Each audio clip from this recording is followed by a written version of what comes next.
अस्सलाम वालेकुम, कैसे हैं students.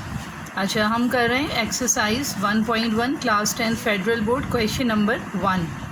Right the following quadratic equations in the standard form and point out pure quadratic equations. Pure quadratic equations को हमने identify करना है या पॉइंट आउट करना है, और हमने जो गिवन इक्वेशंस हैं हमें उनको हमने स्टैंडर्ड क्वाड्रेटिक फॉर्म में लिखना है, स्टैंडर्ड फॉर्म में लिखना है। और प्योर क्वाड्रेटिक अगर आ जाए तो उसको आइडेंटिफाई करना है। अब देखें, दिस इज़ द क्वेश्चन। अब इस क्वेश्चन को हमने लिखना है स्टैंडर्ड फॉर्म में। स्टैंडर्ड फॉर्म में यहाँ पे दोबारा एक दफ़ा लिख देती हूँ, पिछले लेक्चर्स हमने इसके ऊपर किए हैं, इसमें डिटेल में हमने ये डिस्कस किया है कि स्टैंडर्ड क्वाड्रेटिक इक्वेशंस क्या है और इसके वेरिएबल्स, कॉन्स्टेंट्स सबको हमने डिस्कस किया था। ax² + bx + c = 0। इस फॉर्मेट पे लाने के लिए इट मीन्स के राइट साइड पे हमें 0 चाहिए है और लेफ़्ट साइड के ऊपर हमें वेरिएबल्स इस फॉर्मेट में चाहिए। तो it means we need to multiply these two given factors. तो हम इनको मल्टीप्लाई करवाएंगे। x × x x² and x × 3 is 3x, 7 × x is 7x and 7 3s are 21 और यहाँ पे है -7। अब इस स्टेप में मैं -7 को भी लेफ़्ट साइड पे मूव करवाऊँगी और इन दोनों को हम ऐड करवाएंगे। फिर 21 और ये -7 when move to left hand side it becomes +7। ये x² 3x + 7x will be 10x and 21 + 7 will be 28 = 0। You can see कि ये हमारे पास स्टैंडर्ड क्वाड्रेटिक फॉर्म में आ चुकी है। x² + 10x + 28 = 0। यही हमारा रिक्वायर्ड आंसर है। नंबर 2 करेंगे। x² + 4/3 - x/7 = 1। यहाँ पे अगर हमें इसको इस फॉर्मेट पे लेकर आना है स्टैंडर्ड फॉर्म पे, तो we need to take the LCM first, क्योंकि दो फ्रैक्शंस दिए हुए हैं और बीच में ऑपरेटर है माइनस का। जब भी बीच में प्लस या माइनस का साइन हो और कोई भी एक वैल्यू फ्रैक्शन में हो, यहाँ पे दोनों फ्रैक्शन में हैं, तो हमेशा हम LCM लेते हैं। तो 7 और 3 का LCM आ जाएगा हमारे पास 21 और 3 7s are 21। तो 7 will B multiplied with the numerator that is x² + 4 और यहाँ पे 7 3s are 21। तो 3 will be multiplied with the numerator that is x और यहाँ पे ये 1 एज इट इज़। ये 7 से एक्सपेंड हो जाएगा ब्रैकेट और ये तो हमारे पास 3x आ रहा है। 21 जो है इसको क्रॉस मल्टीप्लाई करवा देंगे 1 के साथ अदर साइड पे। 21 × 1 is 21।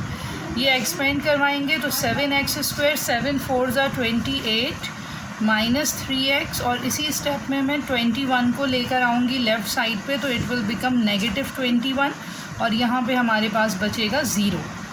7x² as it is आएगा, -3x फिर लिखेंगे हम, क्योंकि हमें x² के बाद एक ऐसा टर्म चाहिए जिसमें x की पावर 1 हो और लास्ट में हमें चाहिए है कांस्टेंट। तो +28 एंड -21 सॉल्व होके बनेंगे +7 और ये हम लास्ट में लिखेंगे, यानी हमारा थर्ड टर्म बनेगा, ताकि ये स्टैंडर्ड फॉर्म से मैच हो सके। यानी first term should contain the square power of the variable, second term should contain the 1 power 1 of the variable and third term should be a constant with no variable और variable with power 0।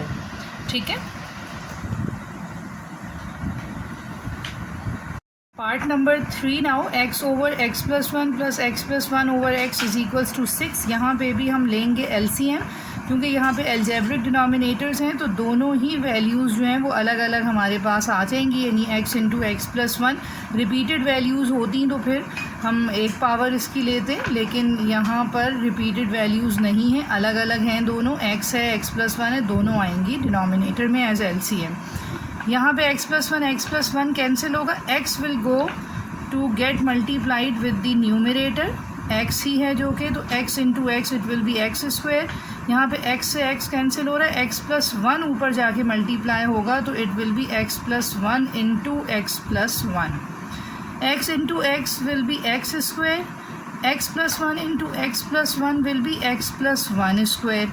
अच्छा, अब यहाँ पे देखें 6 के साथ हम cross multiply करवा देते हैं x × x + 1 को, यानी ये डिनोमिनेटर हमने क्रॉस करवाया है विद अदर साइड 6 के साथ। ठीक है। इसको एक्सपेंड करेंगे, ये हो जाएगा x square, x plus one whole square expand होगा, फार्मूला अप्लाई होगा a plus b whole square से। ए टर्म हमारे पास एक्स है, बी टर्म हमारे पास वन है, तो x plus one whole square expand होगा a plus b whole square से, तो ये बनेगा एक्स स्क्वायर यानी ए स्क्वायर प्लस 2ab यानी 2x प्लस 1 का स्क्वायर इज़ 1, और यहाँ पे ये बन जाएगा 6x into x plus 1। Like values को एक साथ सॉल्व करवा दीजिए। X square plus x square will be 2x square plus 2x प्लस 1, 6x एक्सपेंड करेगा इस ब्रैकेट को, 6x into x is 6x square and 6x into 1 is 6x। ठीक है, यहीं पे मैं कर रही हूँ सारी वैल्यूज़ को। अब हमने राइट साइड वाली सारी वैल्यूज़ को शिफ्ट करवाएंगे लेफ़्ट साइड पे to get zero on the right hand side. तो 2x स्क्वायर प्लस 2x प्लस 1 minus 6x square and minus 6x is equals to 0। Remember कि जब हम राइट साइड से लेफ़्ट पे कोई भी चीज़ शिफ्ट कर रहे हैं या लेफ़्ट टू राइट शिफ्ट कर रहे हैं तो साइन चेंज होगा, जबकि क्रॉस मल्टीप्लाई में कभी भी साइन चेंज नहीं होता है। यानी ये दोनों क्वेश्चंस में हमने पार्ट 2 में भी और 3 में भी क्रॉस मल्टीप्लिकेशन करवाई है, और क्रॉस मल्टीप्लिकेशन में कभी भी साइन चेंज नहीं होता है। ठीक है, अब यहाँ पे देखें, यहाँ पर जो लाइक टर्म्स हैं उनको सॉल्व करवाएंगे, तो ये भी 6x square negative 6x square है, this is positive 2x square, दोनों सॉल्व हो जाएंगे, तो ये बन जाएगा नेगेटिव 4x स्क्वायर। बड़ी वैल्यू का साइन आएगा आंसर के साथ और सब्ट्रैक्शन होगी। अच्छा, plus 2x and minus 6x, तो it will be again negative 4x and plus 1 as it is. यहाँ पे ये स्टैंडर्ड क्वाड्रेटिक फॉर्म पे आ गई है, लेकिन first value first term negative है। We can make it positive by taking out negative sign as common. तो अगर हम नेगेटिव साइन को कॉमन ले लेंगे तो ब्रैकेट के अंदर मौजूद तमाम वैल्यूज़ के साइन चेंज हो जाएंगे, यानी negatives will become positives and positive will become negative. ये नेगेटिव साइन अदर साइड पे ज़ीरो के साथ जाके वैनिश हो जाएगा and we will be only getting 4x square plus 4x minus 1 and that is in the standard form and our required answer as well.